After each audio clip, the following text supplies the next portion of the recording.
રામ નામ લે તો દુઃખ દૂર થાય। આ દુનિયામાં કેટલીય ખોટ છે, દુઃખ છે, દર્દ છે, તકલીફો છે, પણ એ બધાની એક જ દવા છે, રામ। રામ।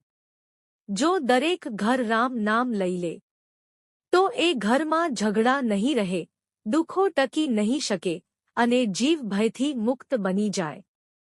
રામ એ માત્ર ભગવાન નથી, રામ એ શાંતિ છે, પ્રેમ છે, આશરો છે। રામ નામ એ ભયથી મુક્તિ છે, દુઃખમાંથી વિમુક્તિ છે। તો આવો આજે સંકલ્પ કરીએ, ઘરે ઘરે રામ બોલીશું, રામ જીવીશું અને દુનિયાને પણ પ્રકાશ આપીએ।